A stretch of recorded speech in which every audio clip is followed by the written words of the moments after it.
Eshima, votre magazine qui bat au rythme de l'actualité. Retrouvez la nouvelle édition.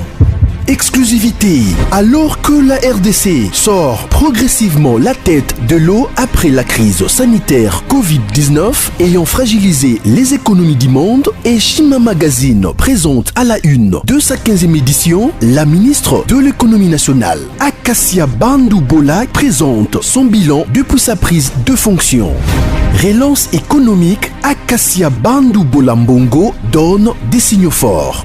Baisse des prix des produits pétroliers, maîtrise des prix des denrées alimentaires pendant des temps forts, organisation des marchés populaires afin de soulager les paniers de la ménagère en période de Covid-19, une franche collaboration avec les opérateurs économiques et dotation en équipement de son administration, la ministre de l'économie nationale affiche un bilan éclatant de sa première année de gestion de ses très stratégiques portefeuilles. Eshima Magazine revient sur chaque étape de la vie de la Margaret Thatcher congolaise. Focus, Agnès Moide et la CNSS interpellent les employeurs sur les avantages de l'utilisation de la télédéclaration. Payer l'impôt est un devoir civique. Barnabé Mwakadi Mwamba, directeur général de la DGI, sensibilise les assujettis. Découverte, Jerry Biangani Tampo, l'homme derrière la renommée de l'université chrétienne Cardinal Malula. Dossier Eshima, contentieux électoraux de la poudre aux yeux. Économie, les scandales financiers ont la peau dure en RDC. Interview, Ted Belechai Kassonda, secrétaire exécutif national de la Ligue des jeunes de l'UDPS. Bras de fer entre la CPI et les USA. Fatou Bensouda défie Donald Trump. Retrouvez l'intégralité du magazine Eshima dans les kiosques. Eshima Magazine, un nouveau standard d'information.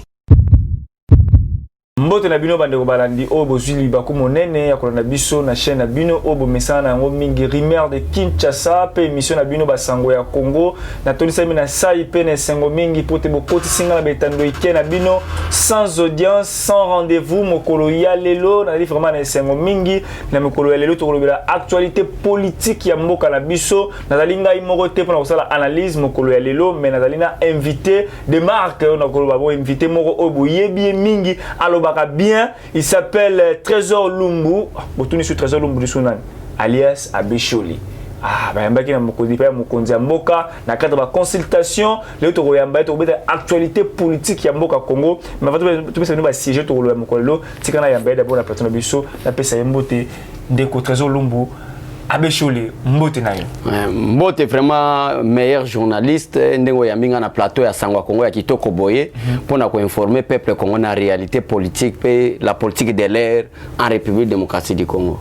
Bonne santé. Santé Kitoko. Non santé ka Fati Beton na chemise ya mokonzi ya mboka. Ouais to ça ba compatriote ba patriote ya solo to linga mboka en dehors ya RDC to sana mboka musote. Vraiment to pona mboka to pona ngote ke no sala choix to ba Congo te nzambe atinda biso elle est très utile. Merci beaucoup na Abesholi vraiment na ndenge ndimi invitation na biso mokolo ya lelo na Sango ya Congo pour que to so la pas ba actualité ya mboka na biso mokolo to kolobela destitution et pétition, il y a Janine Mabunda au plus de 250 députés va signer tout au long de la zone de la radio Nabiso les professeurs Nani non le professeur Mbata et puis l'autre professeur il s'appelle encore comment le nom viendra encore Tony Mwaba il est de l'IDPS à tu vois Syrie Biso qui a non plus de 250 députés va signer donc ce week-end so plus tard déjà samedi ou lundi prochain va déposer petite ligne à décision Janine Mabunda na samedi to kolobela yango to kolobela ambiscot o mukonza mboka examela ki mokolo ya lobby to moni ba réseaux sociaux ba vidéo salami ba lobby nini to développer ce yango affaire John Numbi auditionné général John Numbi wa to kolongola avec le Lubumbashi ya ki bona Kinshasa ba auditionné qui qu'est-ce qui se passe to solo yango peut to loba sur adresse chef de l'état ou après consultation adresse on ko zema lokola résultat des d'état donc tous les yango et puis affaire Barnabé à l'obéité 3 ans à PCI c'est-à-dire le Kouta il faut abima to le ben kolango dès l'entrée de jeu mesdames messieurs vous connaissez sur des partout dans le monde entier tout va directement la première séjour na biso Abesholi IDPS tout ça IDPS cash na la muka beaucoup si 50 députés pour l'ongénie Mabunda nani beaucoup mais 50 députés pour l'ongénie Mabunda. Merci beaucoup. Ndekonanga journaliste, le pays est régi par des principes établis. Aujourd'hui, les Français baloba que nul n'est au-dessus de la loi. La loi est dire mais reste la loi et personne n'est au-dessus de la loi. Na état autozo que n'est autozo prôné c'est l'état de droit. La justice peut être et doit être aussi au-dessus de l'institution présidente de la République. Parce que le président de la République est justiciable aussi devant les cours et tribunaux, mais de la Cour constitutionnelle. Ça c'est clair. Pour prouver aux Congolais que l'ITO IDP Sabundé pendant 37 ans et le président a pardonné Batunyo Sobasalagi Mabé et comme président de la République. Mais depuis qu'il a prêté serment en tant que garant de la nation, Moutounyo a violé les principes, Moutounyo a violé Mibeko Yamboko et Fandi état de droit, il sera arrêté. Par rapport à dossier à Jani Mabunda. Député Moïndo, Aza membre IDPS. Aza la Mouka. Mais awa président de la République a quelle consultation? Consultation veut dire bateau union so bazako finga Félix Tshisekedi que il ne gère pas ce Kabila qui gère. Or que tokendaki na coalition ezalaki constitutionnelle conformément à l'article 78. Parce que le gouvernement sort de la majorité parlementaire. Vous comprenez mon frère? Ndé tokendaki na coalition, accord ya coalition entre FCC na Kash. Mais président comprendre que accord wana ezaki accord moko ezako bloquer développement, ezaki accord moko ezako semer insécurité. Il a compris. Et na ba message fait to même la comprendre. Abi maintenant na ko sala so accord te. Mais na lancer des appels na zela ba consultation pour na ko talisa batu nyonso baza ba patriote ya solo. Bato balinga la République démocratique du Congo lokola mboka na bango sel mboka ba ofanda à l'aise. Boya to créer union sacrée. Na kati ya union sacrée wana ndio zomona ba député oyo Baké pour interpeller Jani Bazo ça la récolte ba sénature pour na Jani Mabunda. Et Jani Mabunda a violé le règlement d'ordre intérieur. Article ni règlement d'ordre intérieur. Article 139, il y a règlement d'ordre intérieur. Procède même en destituant Jean-Marc Kabunda. Cette dame de Janine Mabunda avait violé le règlement d'ordre intérieur. Là aussi. On soit là, ma chère journaliste, a violé Kiango. Maintenant, les députés, parce que je vous dis la vérité, ceux qui ont une bonne éducation, tu peux taxer Janine Mabunda na bamonius. Ça, je vous dis. À cause de notre éducation, madame. Mais ce qu'on l'a dit, la mauvaise gestion qu'elle a, on va madame. On l'appelle madame par respect. Par respect, il y a une bonne éducation. Il y a bonne éducation. Et puis il y a instruction. Il y a instruction. Il y a fait madame pour respecter maman Denise, pour respecter les autres mamans, maman Baboti Bisonabino, au Batangi Sibiso, to respecter madame. Mais elle a un comportement bizarre qui ne mérite pas qu'on puisse l'appeler madame. A violé le règlement d'ordre intérieur.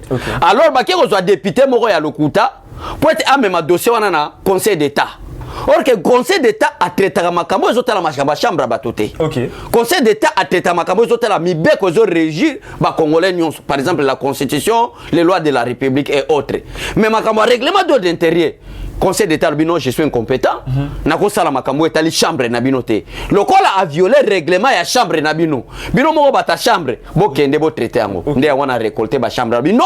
Conseil d'État lobi que non, a ko régler yango te biso to traiter. Nazo yebisa yo les lundis ou les mardis au revoir Jani Mabunda parce que vous êtes une incompétente femme. Vous débauchez les députés pour voir signer cette compétition. Tu débauches les députés, soit tu débauches les députés.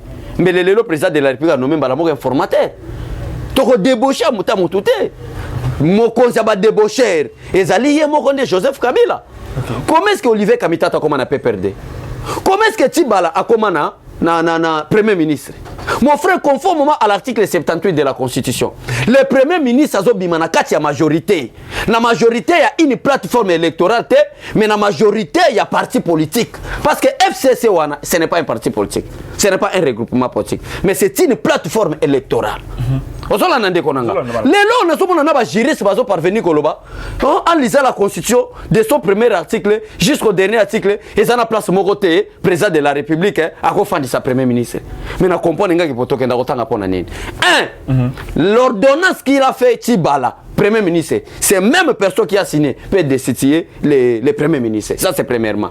Deuxièmement, je voulais expliquer, na moi faux professeur Oyo, professeur professeur Moboy na sobité azana kinga kati o Kabila lobaki na luka bon collaborateur na kotanga komonete po yebanité kotanga eboye ça des publicités après voilà ndeko na ngai tuna Joseph Kabila na ebité soit ko ya mona kinga kati parce que c'était citoyen comme toi na disponible sur tuna ye du fait que article 78 de la constitution et peut si pouvoir na président de la République de nommer un premier ministre au sein de la majorité parlementaire par quelle disposition constitutionnelle Joseph Kabila avait fait de Sami Badibanga premier ministre parce qu'il était membre de l'IDPS. Voilà, merci. Dialogue, bon ezalaki donc Sami Badibanga na Tibala azali fruit à dialogue de ça le premier ministre.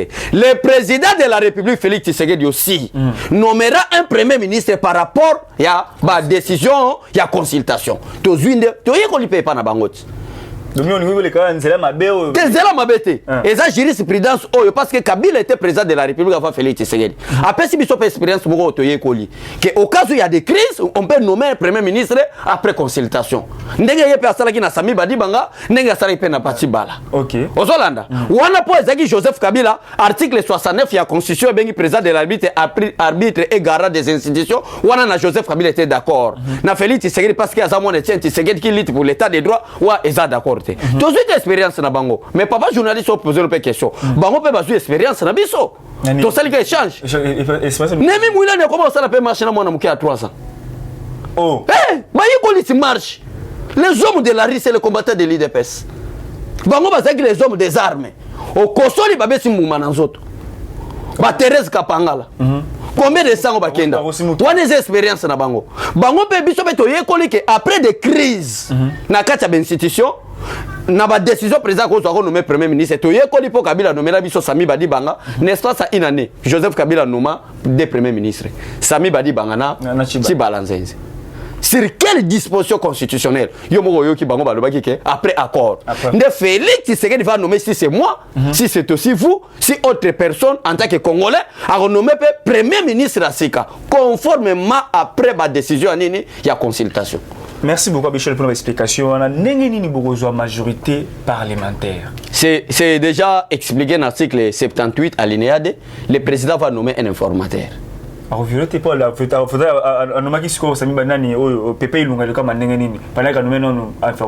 L'article 78 parle d'une coalition. Il y a des coordonnateurs qui vont diriger Banini, bazo diriger la plateforme électorale. Kuna ezaki Nemi Mwilania, koto Jean-Marc Kabunda Kabunda. Ngana za coordonnateur ya Cash, qui oza coordonnateur AFCC. Toke koyokana. Mon frère mutako sote politique à musique. Politique est primaire même l'école ba principe. Preuve pour quelle disposition constitutionnelle peut ça Kabila ndingisa ke au cas où il n'y a pas les élections. En 2016, toke de consulter Senko. Quelle disposition constitutionnelle? Les hommes emblématiques, les hommes politiques, bako décider pour n'alika moment ko ba bomi per article songolo pakala. Ça c'est clair mutako sabinote. Preuve à l'appui quelle disposition? Le mandat du président de la République est de 5 ans renouvelable une seule fois. Dès que Kabila sali 10 ans, azana kosu d'ailleurs, on n'est pas organisé les élections dans 2016. Et quoi ça qui Kabila l'article 122 à la Constitution la haute trahison. Ça c'est clair dans Tababoya Kanabango. Mais pas raison à Mongo. Mais à disposition constitutionnelle, nini est allé s'agir que non, parce qu'on n'a pas de moyens, on n'a pas de telles choses. Donc il y a des scènes pour Toyoka. Et ça l'a quitté. Dédoublé. To senga qui coûte, voilà. To senga qui coûte, ma kamba scène quoi en haut, et ça l'a quitté. Une année après, organiser les élections. Bah violer une année à 2017, bah organiser. Bah y a aussi en 2018 na fin. Na fin pour la pression, pour la pression, il y a peuple n'est pas organisé. Aux autres n'en dégonanga. Président, l'IDPS n'a pas pression peuple. Mais il y a mon frère, nous les combattants de l'IDPS sont pas logique, mais on s'habitue à taper héros vivant. Parce que ceux qui sont à la raté, n'a linga longola Kabila. Parce que vient Martin Fayula y a comédie. Imaginez-vous, c'est quelle politique? Vient Fayula y a comédie à politique moro, Kolobete, ça la machine à voter, on ne peut pas participer aux élections. Après moi ça fait les yeux.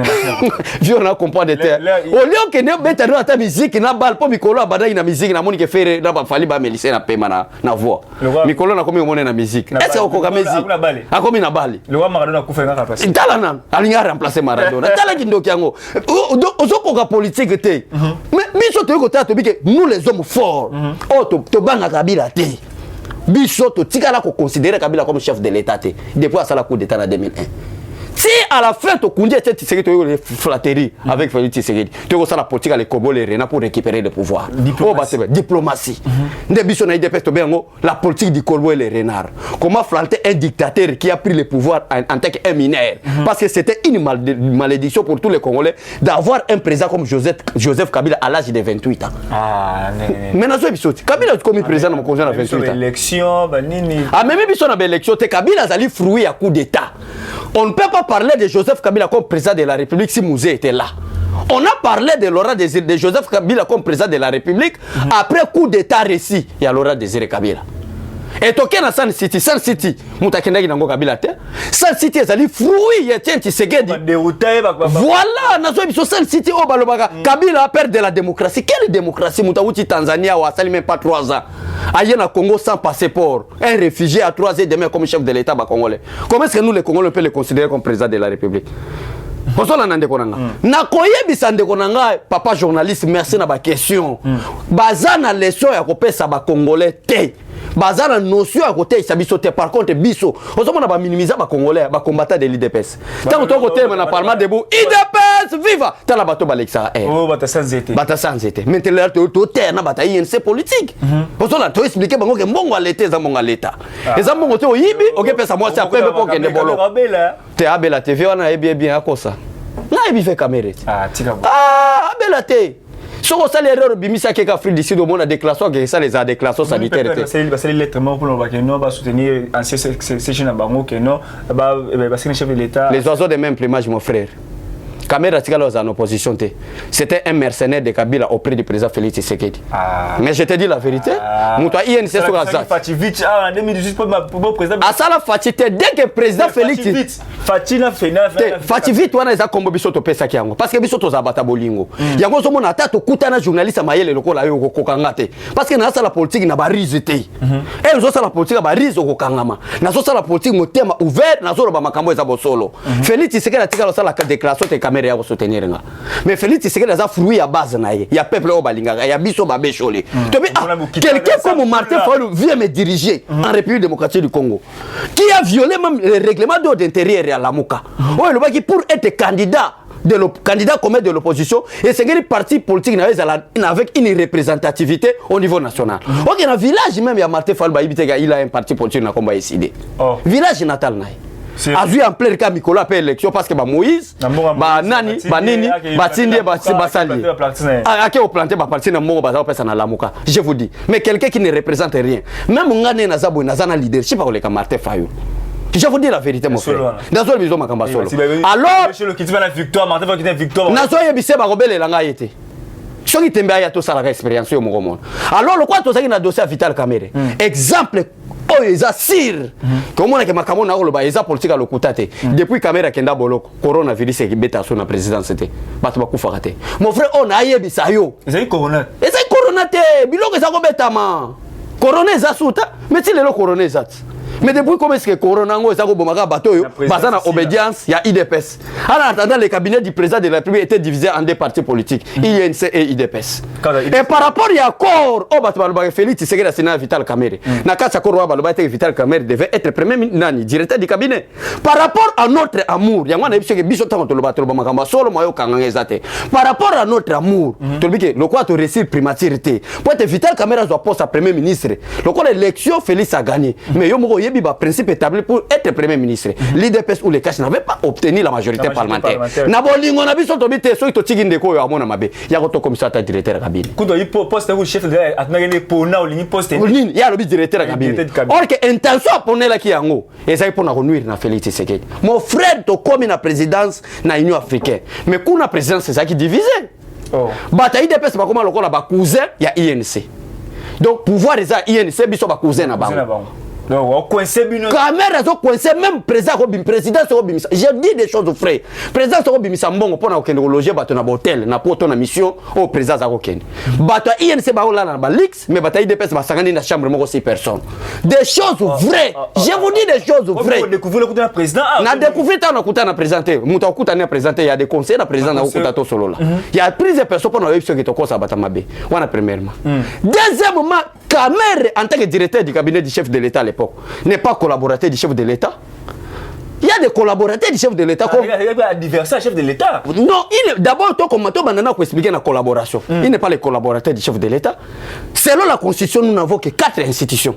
Les collaborateurs du chef de l'État sont des gestionnaires des autres institutions. Pour la collaboration des bonnes gouvernances. Ça, je vous dis, Kamere n'est pas un collaborateur du chef de l'État. Mais Talaga Kamera, pour prouver mon frère journaliste, que Kamera a infiltré que chef de l'État tire la résidence privée.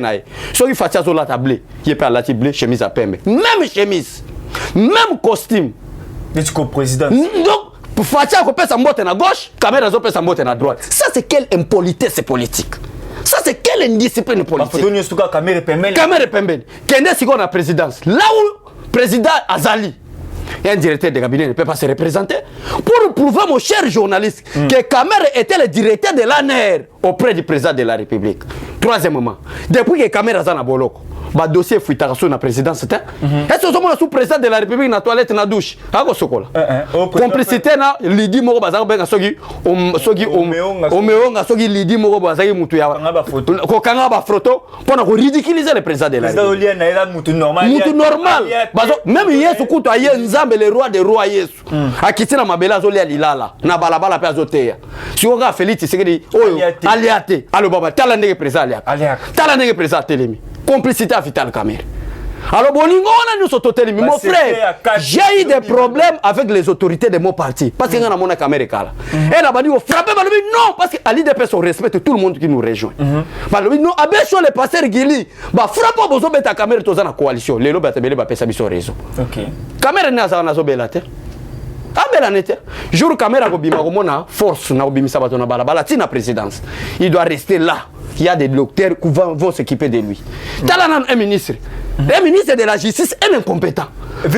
Vice-ministre. Comment l'IDPS? Il y a mon frère avant caméra Tchabo pour moi que tout la vérité na ibsé à l'IDPS et ça na batebele ba infiltré. Mon frère so mon ngawa na tangi na kombo.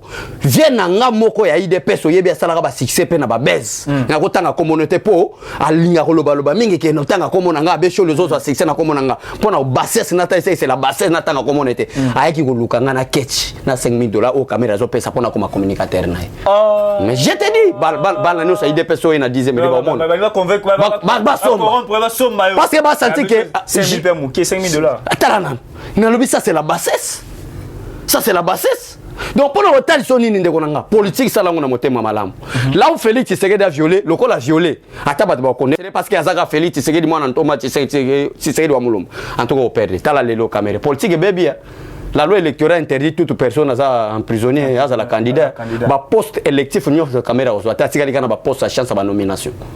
Matoni mingi meto ko avancer que ndemo liboso muke tout moni yana mokonzi mboka moteur nae a sala accident chef de l'état à Kiti à Kikotala e côté monsieur doit juger non comment chef de l'état et vous avez ambisqué du morobo piège morobo ne attention au dans FC cash attention ne chef d'état ko kita pe mutu mo likolo filmer na pe calmement somme gars qui non tiré d'élite mutu ko bête chef de l'état massas et puis bagarre de rapprocher aux qui permet wana espace ba expliquer clairement la vidéo à Bécholé. Mutu azolo ba explication wana c'est ga yebi fatité mon frère na fongoli liboke lelo Félix c'est que d'avoir 20 militaires Makambo batu bakom benga kabila Oshina Rambo. Ça je vous dis aujourd'hui, le président va parler au moins makambo ele kana mboko. Félix Tshisekedi auzwa 20 militaires. Kabano zomo bala tawana. Abibo ke lokutanga kabila na 30 secondes bon meme abako meme kabila ta base blongo beta mate. Kabila forma bato ba uta likolo ba distance à 5 km te ba kwa na babelea. Félix Tshisekedi a des commandos non pour nous protéger mais pour nous protéger peuple. Comment on a Félix ba douceur wana terre? Pourquoi tu as le problème c'est quoi? Félix Tshisekedi est différent de Joseph Kabila. Félix Tshisekedi est différent de Mobutu. Mobutu Katine a la haine, la jalousie de Joseph Kabila. Félix Katine a l'amour des Congolais. Comment est-ce que Montard nous est parce aux chefs de l'État au Kendete? Oh les gars, vite, ouais. Et l'ingi qu'on prouve le peuple congolais, c'est lui qui protège, papa journaliste, ce n'est pas les gardes. Parce que Laurent Désiré Kabila a 5 chars de combat. Ce que telemi boyaya obangi mais ba côté les ba bete na arme moko kutu ya muke ya munenete akufa na pete mutu pe ayokate ba ko kuta déjà mutu ko bembe Félix Tshisekedi depuis à chef de l'état kutani na le journal lelo akutani na 200 attentats 200 attentats na ba aéroport na ba ndaku ba nitalaka muta uti civil et pas na limité a comme chef de l'état ba garde oh nyoso bazaki tout autour de lui et ça bateau Kabila tikaki yango zo mona bata Kabila bazaki sûr et certain que Félix Tshisekedi dans la 6 mois té Félix Tshisekedi a beto comme on est bongoté ya lisa si vraiment ils doivent vraiment atab tirer de litango et le monde petit kuna yo coach na nzota fati pe akofi c'est boye bien c'est Dieu qui protège Félix Tshisekedi il est vraiment bétonné blindé et le moi mabe ko batu bo sala calme fati a prouver bino kaza bolingo alinga ba congolais piège non piège na fati na moment fati o le piège yaya babani côté là attentat liboso Félix Tshisekedi zakaka jour ya prestation à serment quoi yo ka président Félix Tshisekedi akoyi ezaki frappe mo sorcier mais biso le quoi ba communicateur to ko le lisa batote to le biki ezaki antibalte frappe ba se prépare na koye bisalo donc dozaki peuple ezaki borba le biki non avant prestation serment solo babongo to ko isaï pour Kabila zonga ngamba la mo que prestation serment ça ni passation passive du pouvoir et ça limité ezaki borte on a mon mukishit Yamana epsika akuta na 200 attentats mais bazuyete mais les lois a blindé malheureux comme la Félix Tshisekedi te boza la calme deuxième partie à question deuxième réponse na lobake mais c'est papa François Beya vraiment côté on a kunapé parce que ngana lobana nga vérité il faut ko tala ndenge parce que vous êtes le conseil principal na domaine de sécurité chef na boyina kene musika pour ceux qui na ke musika na beta arme non conventionnelle. Voilà, tout le bel amambouya John Numbi, au bas auditionné qui est mon collègue du collègue. John Numbi, général Makassi, bon, comme ça se sont bannis les sous des quoi moto, depuis au bandit, l'embissant na terme moi moto te oza mais journaliste, cher journaliste. Ba question nous surtout ninga ba bon. Est-ce que yo ko tel sanga centre au général Numbi a formation. C'est un militaire indiscipliné. Na ba service nyon so za na kacha monde. Seul service est très bien discipliné c'est l'armée. Discipline est un dénominateur commun au sein de l'armée. Okay. Mais tala numbi makamba za osala un homme mal formé moto ba formé na kuluna pona ko bomba bato comme c'est général tunanga banda grade ni na armée abanda grade abanda ba mo général général major ayika mamo to bi général major formation place awa ezoate c'est un faux militaire je vous dis un militaire un bon militaire qui est bien formé dès que chef de l'état retire confiance aux huiles au sako saleni au kati oyo sali passation pacifique ça c'est un homme discipliné. Ça c'est un homme discipliné parce qu'au botama général au botama chef d'état-major général tala Kabila nenga compliqué batu na ba nomination armée a diviser d'abord armée non soit les agni pour na assurer sécurité na a comme ici zone de défense 1 zone de défense 2 zone de défense 3 zone de défense 4 il est un chef d'état-major général mais Kabila qui est nommé Numbi comme inspecteur général de l'armée quel est son rôle le rôle de l'inspecteur c'est quoi Siko et Rozoga comme on a inspecteur général de l'armée ils ont sonné comme si il a plus de pouvoir qu'un chef d'état-major général. OK. Est-ce que vous comprenez un peu? A créé Babylone pour la compliquer kaka makambo na situation d'intérêt à sécurité na été. Or que soko tengi loi numéro 004 ozo loba ozo pesa différence ya ozo composer plutôt ba poste ya commandement ya militaire inspection générale exacté. Et ça quand il y a ba au commandement militaire au président zanango poste azate.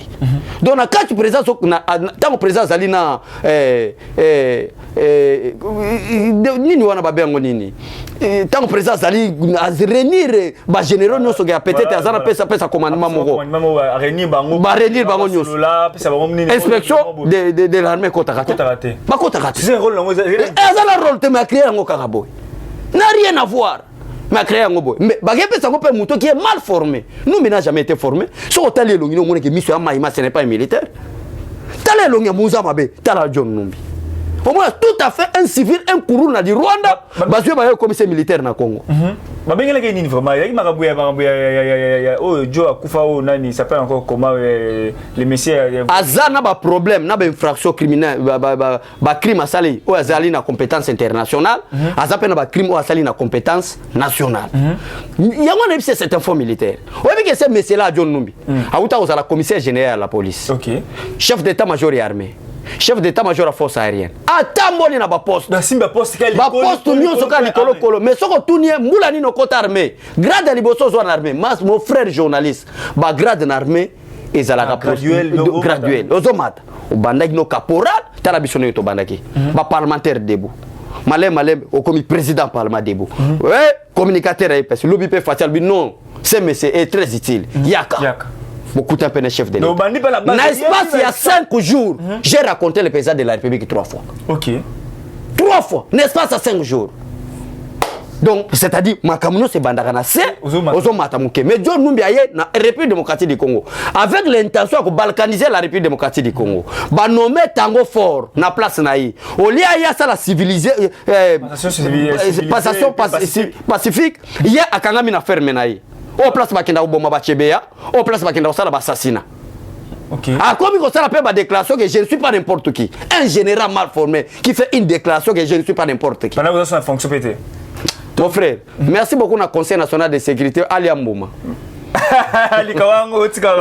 Voilà, tu as Ali Ambouma, Barnabé, Babon va l'appel avec un nom, Barnabé, il y a 3 ans à Pessier, ils allaient à l'Okuta, paient 10 000 $, ils allaient à Bela, au Fouta, à Bongoté, pendant que Alobaki va Ramouya, Ninte Ali Ambouma, et non Bouma. Bon, ça, Alobaki qui est à Makamambouma, Alobaki, mais Alobaki qui est à Zaka Dogo, Ayagi Nambouma, à Rozon, à Penanini, Namboum. Le rôle va prouver Mbouma sur le balai. Habillé, ça bateau, Bazako Tindaye.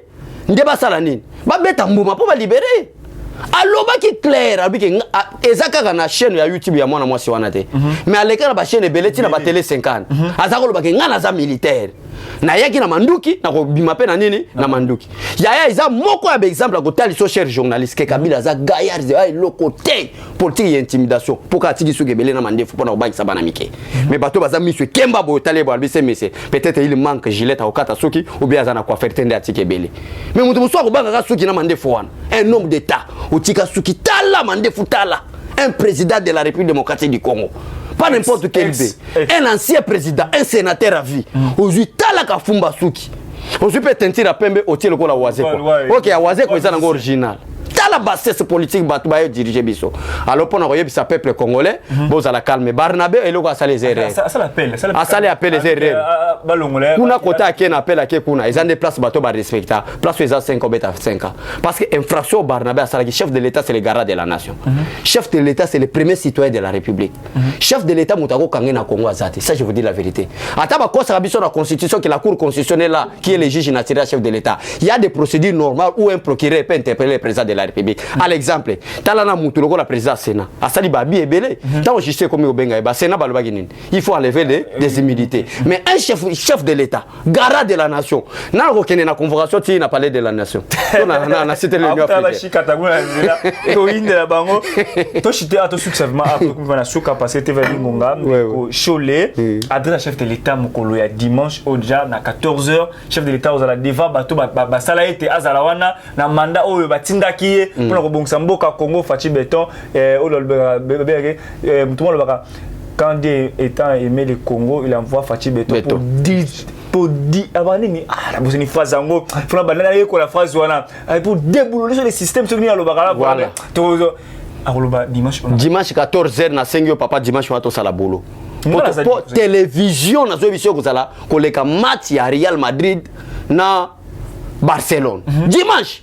Mais l'église peut être parce qu'il n'y a que 2 possibilités au président Rossala. Voilà. Soit l'article 148, soit l'article 69. Et le béni. La dissolution de l'Assemblée ou nationale, ou soit l'article 69 qui l'appelle l'arbitre des bons fonctionnements réguliers des institutions ou de nommer un informateur en tant que l'arbitre. Parce que les institutions vont mal. C'est clair. Donc en dehors de ça, je te promets, il n'y a rien. Soit l'article 148 qui parle de la dissolution, soit l'article 69 qui fait du président de la République l'arbitre des bons fonctionnements réguliers des institutions. Le chef de l'État a Kati coalition FCKT tout ba disposition ba l'opération à lobby en moté. Base beaucoup pérenni. Pour dire que non, base la pyramide renversée. Base a préparé car des choses wana. Car ya wana pe ko salama na prometteur. En dehors de wana article ni epesi président de la République au sala mususu parce que yemo alobi akena consultation alobi que intérêt il y a peuple cause à la tête basé na un parti politique donc comprendre que plateforme électorale FCC ndé et comme sala ko manipuler intérêt peuple congolais ndé akena consultation parce que y a un ça ne va pas approuver le peuple congolais que la République démocratique du Congo est parcelle nga limitée mais zamboka ba congolais nous ça va de prendre de grandes décisions il faut consulter bah tu nous ça consulter bah que non Joseph Kabila et sa bande sont des aventuriers politiques il faut c'est ça avec cette coalition. Merci beaucoup Fachi Beto parce que nous vraiment aux consulter ba fazer, ba chege, tout le monde, ba wewa, papa ba politicien, ba musicien, ba maman maraîchère, ba comédien, ba juriste, au consulter presque ba tout news tout ba donc ba communicateur tout. Merci beaucoup. Je te trouve vraiment souka le basuko ko banini papa émission lelo numéro de téléphone topé lo msuko baksa pour ce savoir émission. Merci beaucoup na yondeko ya minga na ba question pertinente au peuple congolais à là na 5 ans na congolais nyonso dimanche parce que ndenge to sabo na matina mabondeli maman na prière parce que dimanche ce ka fatal bike bon abesholi ngayo na décision na kati coalition boke lukelanga kabila botika la malamu qui vivra verra. Merci matoni mingi ba de barantu vraiment na suka émission na bino devant la social yango mais ya bino siko ezali nini ko partager vidéo ou ko s'abonner massivement et puis pour ko informer ba rater peut-être émission ba landa yango sous le plus vite possible. Merci beaucoup na bino tout le monde bino ko ko ya bye.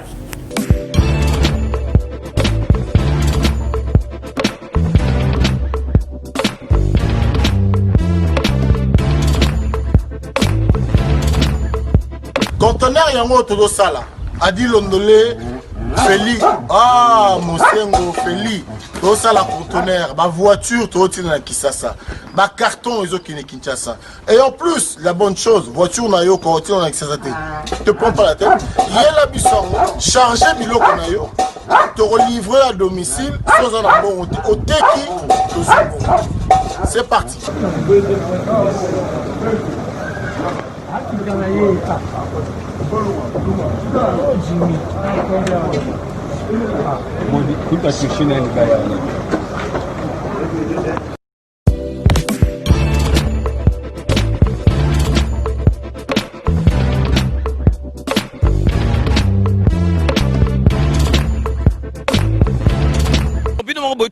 Donc, vous vraiment contact, numéro, ils allaient défiler, bengi, fret maritime, Feli Mosengo, donc, ils allaient à semaine, donc, on a besoin, il y a 30 cartons seulement. Donc, il y a 3 cartons, moi que vous allez au Félé, et qui, kilo, vous allez contacter, vraiment, vous avez contact, vraiment, il faut consommer congolais, ceux qui congolais, ça les locaux, aider, tout le monde chinois, vraiment, ils allaient, ma lame ou mingi.